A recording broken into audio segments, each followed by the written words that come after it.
Welcome back to the dojo, everybody. This is TruTalk with TruMotion, where a couple of guys talk about how to make the world a better place and hopefully make your day a little bit better in the process. My name is Mark, followed by my co-host Stephen. Let's get things kicked off.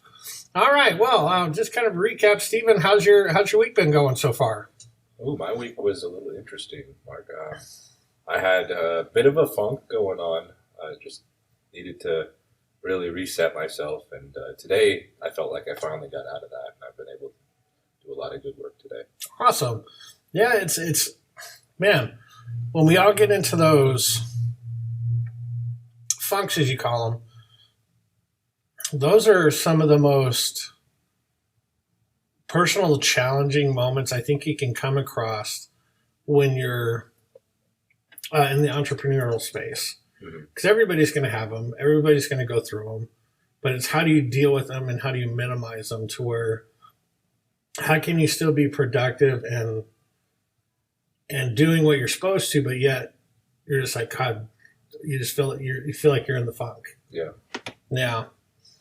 Well, you did great here. I mean, teaching wise, you did fantastic. So I wouldn't have been able to tell you if you were in a funk or not. Yeah. So I guess I was just saving my strength for like dealing with the stuff here, because obviously that's one of my responsibilities. But it was street clothes week, so I feel like it was extra challenging because, you know, the karate gi holds some knowledge in it, and it's like you put on regular clothes and you try to do karate. It's a little more challenging. Honestly, it really is, and you can definitely tell with the little kids that the uniform holds power, especially if you're like walking around with a black belt and this and that. I mean, granted, you could go see a doctor and they could be in regular clothes, but once they put that like doctor coat on, that's something to listen to. It's like, oh God, apparently this guy knows what he's talking about. So, same sort of thing with the uniform. Yeah, I agree. When you're wearing your uniform, you automatically have credibility. Okay, during street clothes week, you just look like an everyday Joe. Yep. So yeah, and yes, it was street clothes week in the dojo this week. What that means is we have all of our classes and all of our students and instructors as well just wear regular street clothes, so stuff they would wear every day. So if they wanted to get fancy with it and wear like a suit, like they would wear to work, you know, I encourage people to wear a suit because in reality, you're going to have to perform a, you know, self-defense or martial arts in not a traditional karate uniform.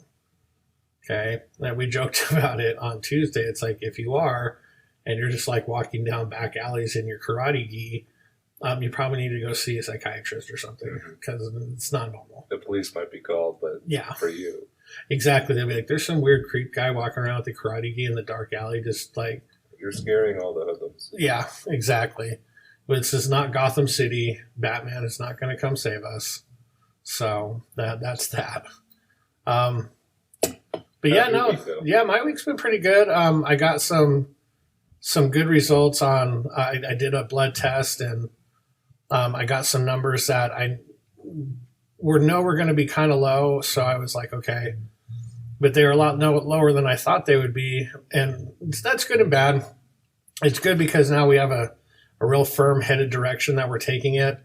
And it'll be good because now I'll be able to start feeling better, and I know why I wasn't feeling very good and stuff like that. So yeah, it's always really good to find that like culprit, right? Yeah, exactly. It's like you have a question about, hey, what's going on, and then you find what's going on. Yeah, I'd be like, God, I've been feeling so weird and crappy for so long. At some point, you're like, maybe that's just how you're supposed to feel. And it's like, nope, there's a reason why. So, but no, yeah, it's been really good. It's been a fast week. It seems like, my goodness, it's like Monday came in. And now all of a sudden we're like halfway through, like done with the week. We got a belt test tomorrow, and then February's over next week. So holy cow, it's been going really fast, really, really fast. But so this week, our top five, again, a lot of these top fives in the early going around are going to be very broad topics. So I'm really interested to hear what yours are, Stephen, but they're top five like music voices, like vocals. So your top five singers, I guess you could say, that have the best singing voices. So not like not like your voice characters, be like not top 5 voice characters or voice actors, but like top 5 best singing voices. Okay, now they don't have to be pop. They don't have to be. They can be any genre, and they could even go so far as to say these are ones that just strictly sing in movies. I didn't go that deep, but you could have. Like what's her face, that Idina Menzel that sings Frozen, Let It Go. It's like she's got a pretty dang good voice, but she's not on my top 5 list. No. So, but who you got for your top 5? All right. Well, thank you for clarifying that is a very broad topic.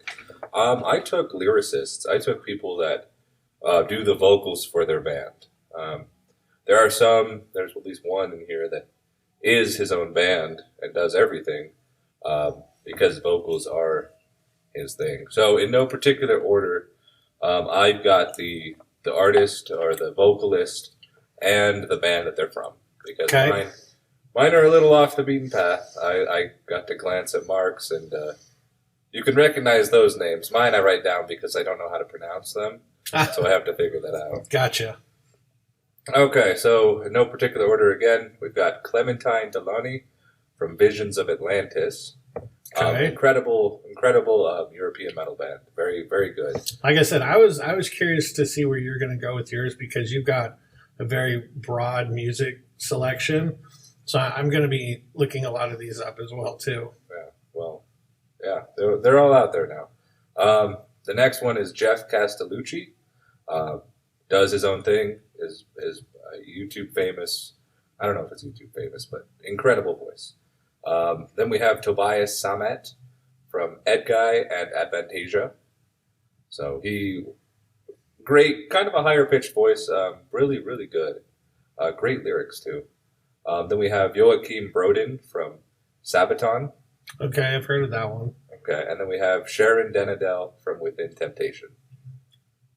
You're gonna have to text me that list, so I can. Already in the process. So I can go online and start looking some of these guys up, because I knew you liked a lot of those European bands, and a lot of them, from what I've heard, they've had killer voices. Yeah. So, and they it's interesting because they all have that different range too. Yeah. So, yep. So again, in no particular order, mine. And I'm just going to read them down the list that I wrote them. Mine's Whitney Houston, Freddie Mercury, Michael Jackson, Bruno Mars, and Chris Stapleton. Ooh. Okay, Chris Stapleton was like that wild card for me. Yeah. Because I know people are going to be like, Chris Stapleton, who is he in there? Like, okay, he did probably the best rendition of the national anthem ever in any sporting event on the face of the planet. I would dare challenge anybody to find me a better. He did it even better than Whitney Houston did it back in the late 80s, early 90s. Okay, like it was phenomenal.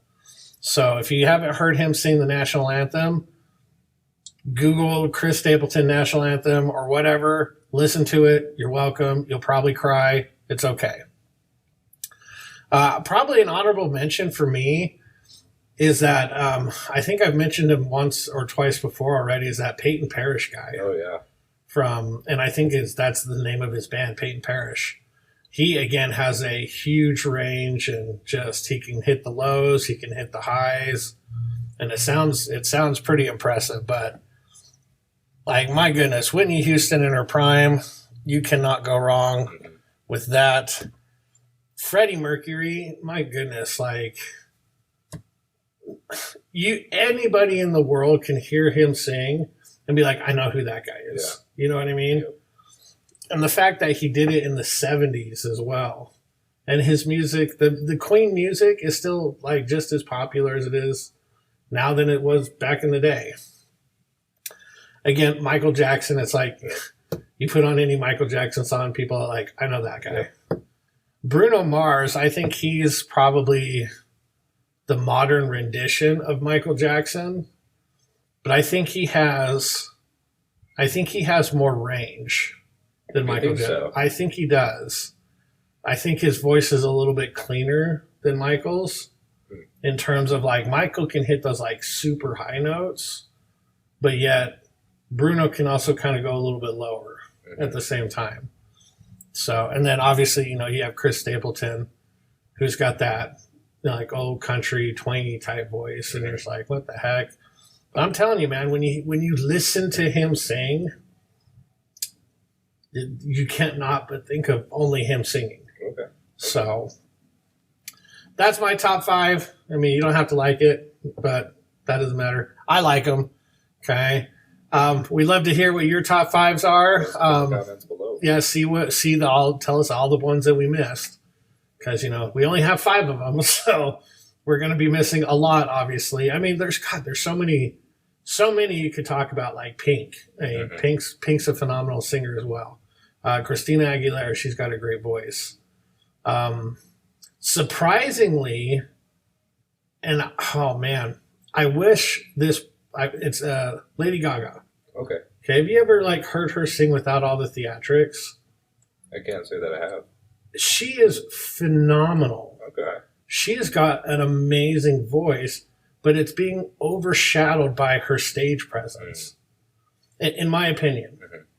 Like she did a song.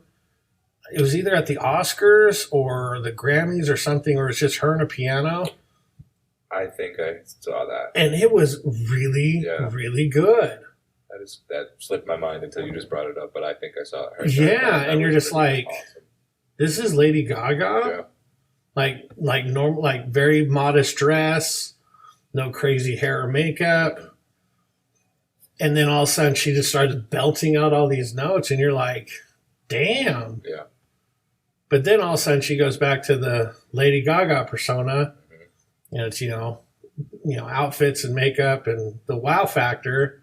And I feel like it takes away from her music, but that's just my opinion. So, but yeah, let us know what you guys think. If we were onto something, if we're not onto something, either way, we'd like to hear from you. So moving on, our Ask the Sensei questions. We got 3 good ones this week, actually. And I've actually had to really kind of think about these and be like, okay, how would I answer these? Because there's some good ones. The first one is, what is your favorite thing to teach? I go first, I guess. No, I can go first. Okay. The truth is it changes a lot. It kind of goes in cycles. Like, and you'll start to notice, be like, man, I'm way into teaching grab escapes right now. And you get way into grab escapes and joint locks and, you know, wrist manipulations. And then all of a sudden you're like, oh man, I'm way into knife defense or like knife techniques. But I would probably dare say that my one that I could be like, all right, hey dude, you're going to go out there and you're going to teach something and you're going to try to wow people with it. I would automatically go to wrist lock or like a joint manipulation. Okay. Because that's something that can get a big response, but yet it's easy to teach, and yet people can grasp a hold of it figuratively and literally. Good if you know how to explain it well. So I would dare say like my go-to would probably be joint manipulation or like pressure points and stuff like that. Okay. And when you said that it cycles for like what's in the teach right now, do you think that follows what you are interested in or what you're trying to Absolutely. To pursue yourself? Absolutely, because you're always going to be passionate about what you're teaching and what you're learning. And if you're learning a particular something, you're going to want to share that with people. Right. So if you're like, oh man, I'm feeling good about my techniques, like I just want to work on techniques. You're like, oh God, my sparring is top notch right now. All I want to do is spar. Or if you're like, forms are where it's at. I finally understand what these forms are trying to teach us. Yeah. Then you start to fixate on that for sure. Okay. Yeah. I was assuming that. I think based on that, my top thing to teach, I think, is skill based. I think I really like have it working with a student, working with them to develop something skill based, something like a combination that puts some punches and kicks together and have them, knock somebody over or something like that. For me, I think that's fun because I can sort of talk about it, right? I can sort of have like a conversation with the student, depending on their maturity level, but it's like have a conversation with them about like, okay, what's going to work for you, right? Mm-hmm. And then go forward with that, or say, okay, this is what I thought would work. I see that you're doing this instead. Mm-hmm. And I think that's one of the cool things about our system and the way we teach, or not necessarily the way we teach, but our system and how we teach is, yes, there's certain like must-haves, like, okay, right. You must do this on certain things. You must do the form. You must do this on certain, like in forms. But in reality, it's like, hey, these are the outlines to everything. How can it be more effective to you? How can we make this technique work for Stephen? Or how can we make this technique work for Mark? Because we can be given the same technique and we can do it completely different, but still end up at the end result. Okay, just based off of size, spacing, possibly, maybe you're dealing with an injury. Maybe the person you're dealing with is just unruly strong, or maybe they're fragile. I mean, there's so many factors that we don't know about. To say that you do it cookie cutter style, meaning regardless of your opponent and everybody does it the same way, that's wrong. Right. I don't believe that works very well. Now, will that help you remember it?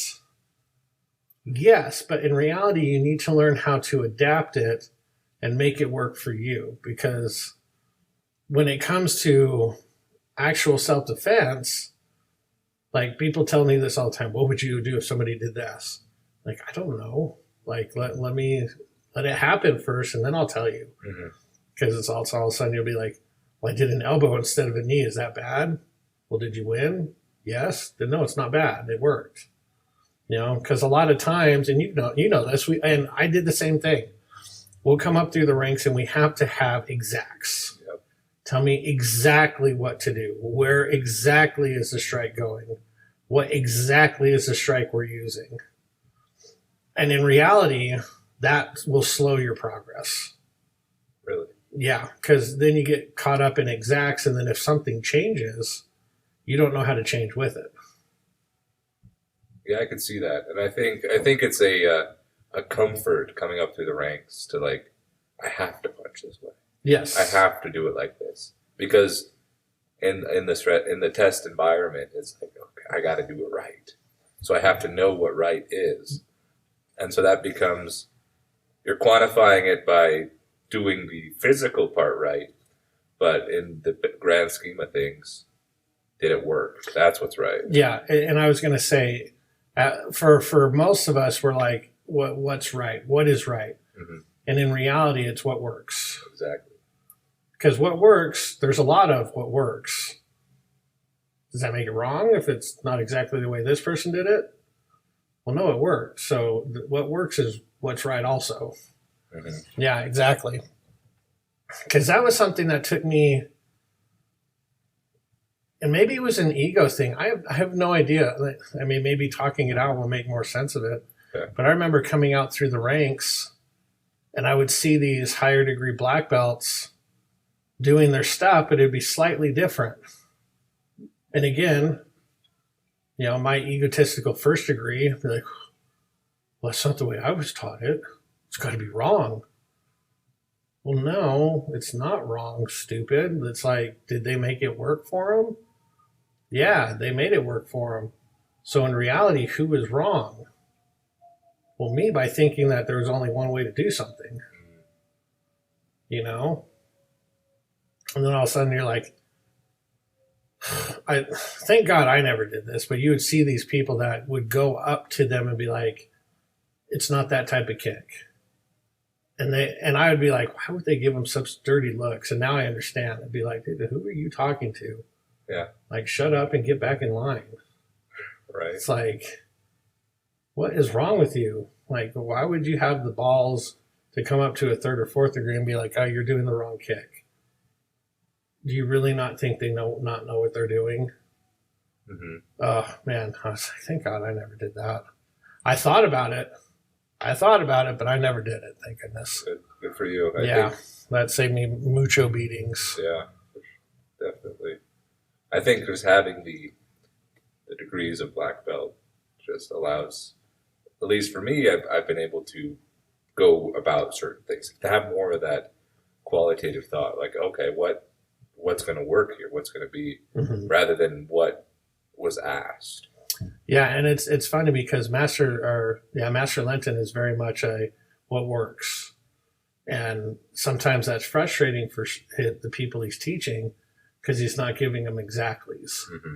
And then you have Master Martin, who's a very practical tactician, and he'll give you like step-by-step things, but then he'll be like, now you got to make it work.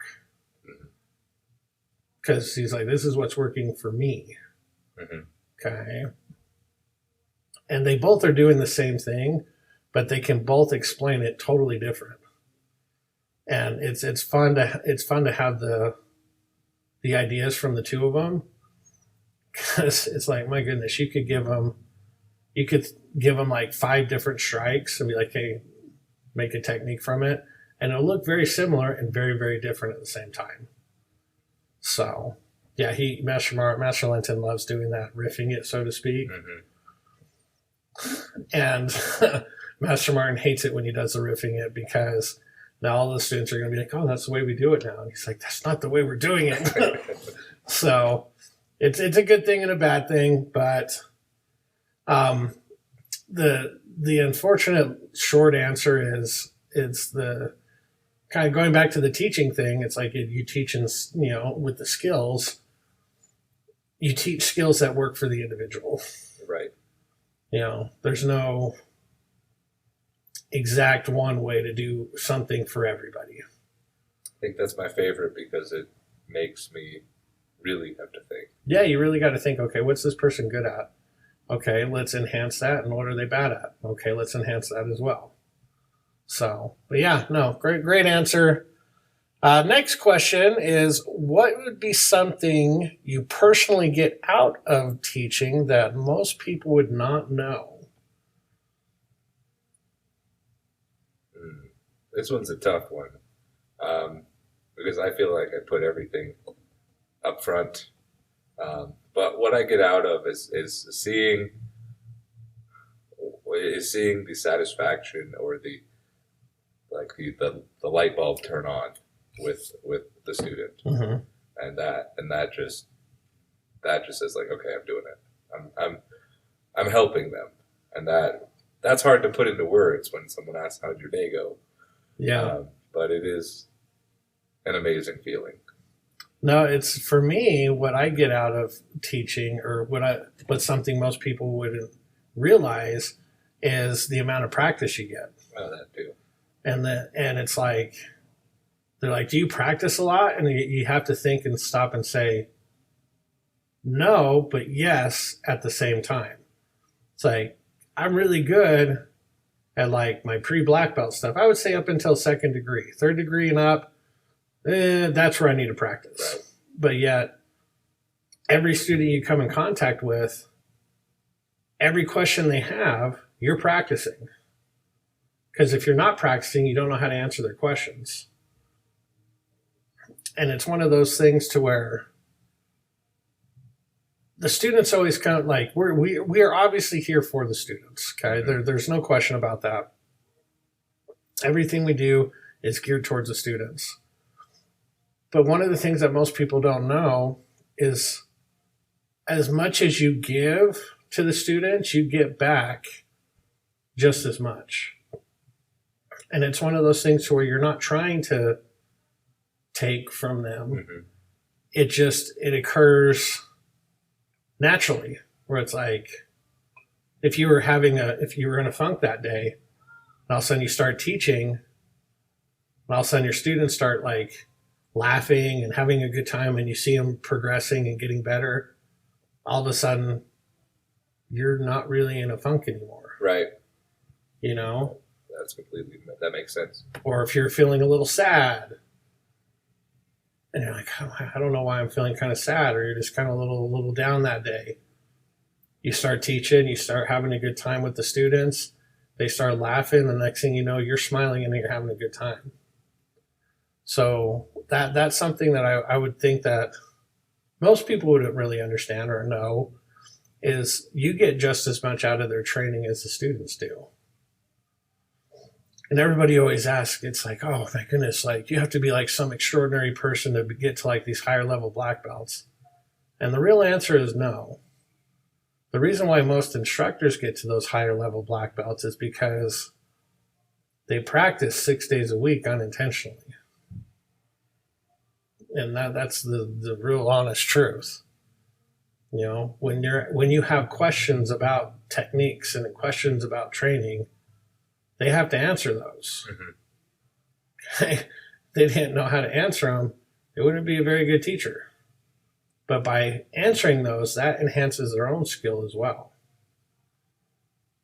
And that whole, you give as much as you get, or you get as much as you give, I should say. Let's reverse that. It's very, very true. The more you give to your students, the more unintentionally they give back, or you get back from them. So if it's something emotionally you need, the students will emotionally support you unintentionally. If it's just being around people, the students will do that for you too. If you need a laugh, they'll give you a laugh. Mm-hmm. If they need to humble you, they will humble you. Okay, so whatever it is that you need from the students, if you give them exactly what they need, you get exactly what you need back. So I think that's probably one of the coolest things about teaching that most people don't really know or haven't really experienced. So there's that. Okay, our third and final question is, do you do modern self-defense training? Meaning, do you train with knives or firearms or clubs or, you know, modern weapons, as opposed to traditional self-defense training where it's like knife or gun or clubs and swords and bow staffs and sais and, you know, traditional martial arts weapons? Mm-hmm. The correct answer, or the answer is yes, we do modern self-defense training. In fact, it was funny. It was what, January? Yep. It was in January. Stephen and I were in the dojo. We were doing something. And all of a sudden this guy and his kid came in. And he's all like, hey, what's going on, guys? How can we help you? And they're like, oh, well, our dojo just closed down and we're looking for a new place to go. And we're like, oh, great. Well, let's show you around. We took them on a tour, kind of talked to them about some stuff. And then I was like, is this, you know, this looks like it could be a really good fit for you guys. What do you think? And they're like, yeah, it looks great. It looks great. But we're going to go home and talk about it.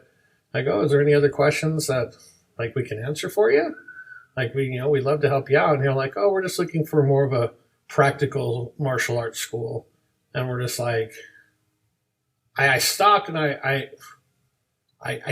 didn't quite know what to say. It's like you get backhanded and it like stuns you for a second. And you're like, did he just say we're not a practical martial arts school? Or what does that mean? And then he left, and then I can't remember your response, but you were just like, that was rude. And he's like, what does he mean by that? And I was like, I don't really know what he means by that also. But I had to bite my tongue on that one. Yeah. So, I think it was there was some sort of festival outside. There was like it was the light festival. Light the night. That's right. It was during December. We had a few walk-ins that night. Yeah. That being the most infamous of them, I guess. So wow, yeah, that is interesting, because we definitely walk through, like, if you have a stick in your hands, yeah, we teach you how to use it. Yep. Yeah. No. So the quick answer is yes, we do teach modern self-defense training. I know for myself and for Stephen as well, and a few other instructors, we're actively taking firearms training. One of them, I think actually Master Lenton is getting certified as a certified firearms instructor through the NRA. Wow. So we do teach modern weapons like firearms and knives and stuff like that. And it's very, very interesting because a lot of times people will think, like the firearm is the way to go. And don't get me wrong, firearms are great and they're very, very effective. I mean, there's a reason why they've been around for as long as they have, but there's things that have been around longer than firearms that they're still around today. And those are edged weapons. Mm-hmm. Okay. So in my opinion, this is just my opinion. If I were to pick one modern self-defense tool to get really good at, I would say better be a knife. Okay? Because knives are far more concealable. You can get in, get out, and then carry on with your day. Guns, they're loud. You have to practice and handle them with care. And then the second you pull one out, people freak out. So you start to create chaos and all that stuff. So I'm not saying don't know how to use a firearm. Okay. Like I'm not trying to say bring a knife to a gunfight. Okay. But if I was talking practical self-defense, I would learn how to use an edged weapon for sure. And it was interesting. I was watching, oh my goodness, I was the Karate Nerd, the Jesse Enkamp, I believe that's what his last name is called. Man, that dude right there, he knows what he's talking about. I love watching his stuff. His content is great. Shout out to the Karate Nerd. He's good. I like what he's doing for the martial arts. He went down to Florida and he did a challenge with modern self-defense tools versus traditional self-defense tools. Okay. And he would do, the traditional stuff. And then the other guy he was working with would use modern things. And they kind of talk about, and the dude was like former law enforcement officer, stuff like that. And he brought up a really, really good point. He said his go-to self-defense tool was a flashlight. And I was like, flashlight? And then the more he talked about it, I'm like, dude, this guy is onto something. Like I was like, you're right. You were right. Even in the daylight, if you get, these flashlights are like super high in lumens, right? Yeah. Oh my gosh. I lost one of my favorite ones and I need to reorder it. But if you left it on for 30 seconds, it'd burn your hand. Like it got that hot and that bright. And he goes, imagine you were in a normal well-lit room and I flashed you with this bright light. You can't see for a few seconds. Mm-hmm. And at the edge of this light, where the light came out, it was ridged, so it had teeth. Mm-hmm. And he goes, and I'm going to run up and I'm going to hit you with this. And I'm like, yeah, that would suck. That would really suck. So I started thinking, man, I'm going to start carrying my flashlight with everywhere I go now. And that's the truth. It's like self-defense tools are good, but you also have to think practical wise too. Nobody's going to, freak out if you pull out a flashlight. Right. If you pull out a knife, people are going to start to freak out a little bit. Pull out a gun. They get a little more nervous. Exactly. You pull out a flashlight, they're like, did you lose something? What are you doing, Boy Scout? Exactly. But then all of a sudden you give them a nice high beam to the eyes. Stuns. And all of a sudden they're seeing spots for seconds. That gives you enough time to either get away or get the fight on. Okay. And I was like, that was awesome advice. Okay. Awesome advice. So again, shout out to the Karate Nerd, and I can't forget the other guy's name. I apologize. He's very, very knowledgeable in the field that he was in. But I'm pretty sure you could just find that video on YouTube and stuff like that. But yeah, I would learn how to use an edge weapon and a flashlight, which sounds silly to say. So for me, it'd be like flashlight, edge weapon, and then gun. Right. Learning how to use those in those order. Okay? Because, again, man, guns are great. I'm a big gun person, pro 2A, all that stuff. I do think they need to be handled with care. I think they need to be taught. Just firearm safety needs to be taught more, and I think there'd be far less accidental gun deaths. I think they need to be respected more. but they're a part of society. So I think everybody needs to know how to handle and use them regardless of what they want to do with them. But yeah, guns are scary. They're loud, but you have to train and train and train and train with them to get proficient at them. I remember the officer that was in charge of my concealed carry permit. He asked the class, he goes, what percentage of shots fired from police officers actually hit the target? So I'm thinking, okay, so if a cop draws his firearm and he starts shooting, what's the percentage that he actually hits his target?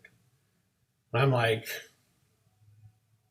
I'm thinking low end, I'm thinking 50 because your adrenaline's pumping, stuff like that. You know, your heart's racing, stressful situation. I'm thinking, I said 50% of the time.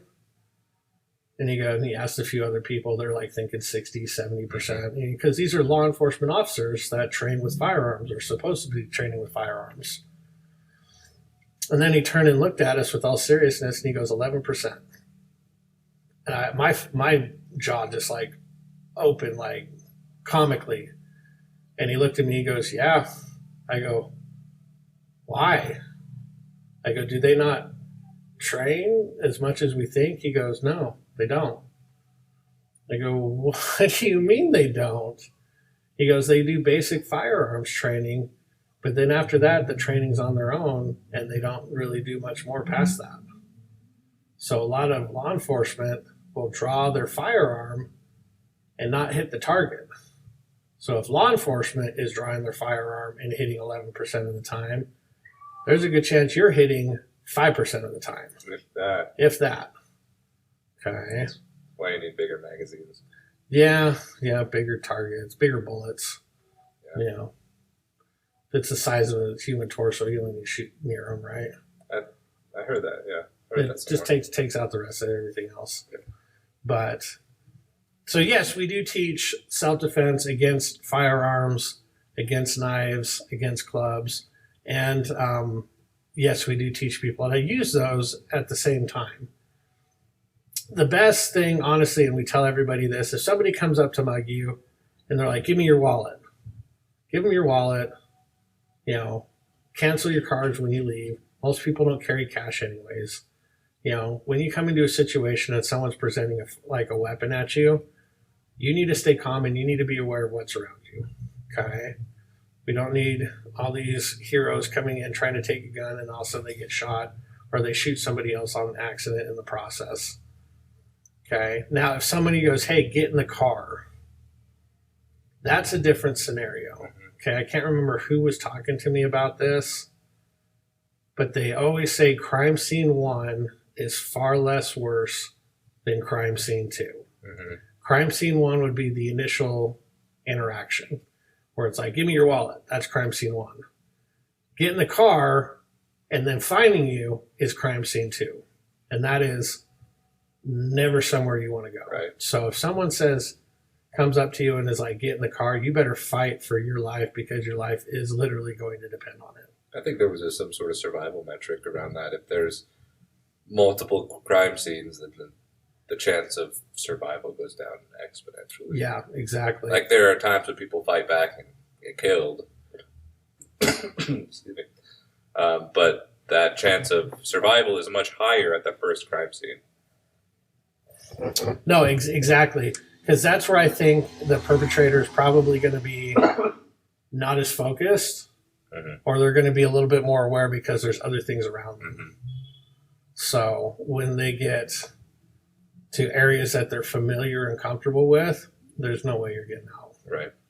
So, you know, not to get all doom and gloom, but I do think everybody, especially women, need to know how to use a firearm, how to use a knife. You know, pepper spray, I don't, buy into that sort of stuff. I know it probably works, but there's too many things to go on to get it out and shoot it and spray it in somebody's eye. And, when someone's adrenaline's pumping like that, like who knows what the effects are going to be. Tasers, those I think probably have a little bit of merit. But at the same time, if they're going to get that close, you might as well stick them with something. So, but yeah, no, I'm a huge knife guy. I love knives. I got knives everywhere. In fact, I'm sitting here at the desk looking, and I'm like, okay, I've got 2 in there, 1 on there, 1 under here. I've got like 4 knives within like 3 feet of me. Then, you go on the counter and there's like big Bowie knives about 10 feet away from me. Whatever. Basically, if we were in New York, these would be rats. Because you're always within 10 feet of foot of a rat. This is true. Yeah, we're definitely within 10 feet of edged weapons in the dojo. So, and then we got a big I call it the armory. It's the back room with like bow staffs and stuff. But it's also got things that are pokey. But I think they're cool. But that's just me. Some people don't, and that's totally fine. But I think edge weapons are pretty cool. And just the stealth that can go within them is just, it's scary. Quite frankly, it's scary. So there's a scene in this movie, or not movie, it's a TV show series. It's on Netflix. It's called House of Ninjas. Okay.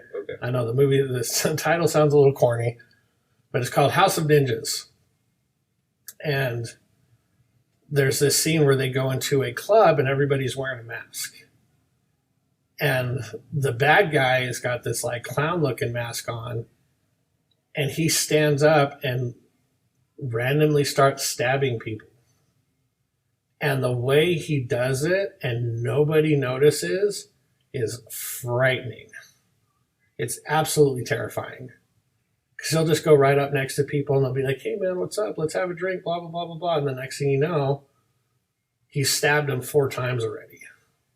Then he holds on to him and then they sit back and then kind of makes them slunch over like they're drunk. And I was all like, that's terrifying. That sounds very scary. Because they had no idea he had one. They never saw it coming. And there was nothing they could do to stop it. And I was all like, I need to go practice. Mm-hmm. So if you ever want to look that up, it's called House of Ninjas. It's on Netflix. I haven't finished it yet, but from what I've seen, it's actually not too bad. Not too bad. So, but knives, very, very scary. Make sure you learn how to use them. Make sure you learn how to handle them. They are weapons, so be careful. Yeah, and that's that for that question. If you'd like us to talk about anything in particular, obviously please leave us comments down below or email us at TruTalkTuesdays@gmail.com. Again, make sure you like and subscribe on YouTube, Spotify, Amazon Music, Apple. We're kind of almost borderline giving up on you, but I'm going to give it a couple more efforts. Why do you got to make your crap so difficult, stupid? Jeez, but whatever. We don't need Apple. We'll figure it out on our own. But yeah, so there's that. We've got Tiger Test coming up in a couple of weeks. So we got tournament coming up in April. So hopefully we'll get some out-of-towners in here to get on the show for you guys. If there's anybody you would like to hear from again, please leave us a comment. We're trying to get the old wise one from down south, Grandmaster Lenton, to come out again and talk with us. Obviously, we're always looking for Master Martin. We're going to try to get together the West Jordan crew and talk to all of them all at the same time, and then see if we can get Sensei Max from Murray on the show with us, so you can have a chance to meet and talk with all of the original TruMotion crew. So, but other than that, thank you for spending the time with us on this Tuesday. We love having you guys listen to us. We love talking. So again, make sure you like and subscribe so we can spread the message to as many people as possible, because what we're trying to do here with TruTalk is, it's the same thing with TruMotion. We're just looking to build better people. Okay. That's what society needs right now. Everybody's like, oh, the problems are too big for one person. Yes, that's why you start with one person. Okay. If you want to make a true difference, start with you. Then after you've made the difference, start with your family. Then start with your house. Then start with your neighbors. Then start with your community. Then start with your neighborhood. Whatever. But you can see the trickle effect. It all starts with you first. Okay, you can't make any sort of changes if you can't change yourself.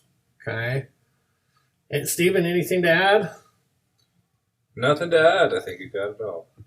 Yeah, so there's that for today. Again, make sure you kick it back with us next time, and we'll talk to you guys more later. Kick it with us next time. Bye, everyone.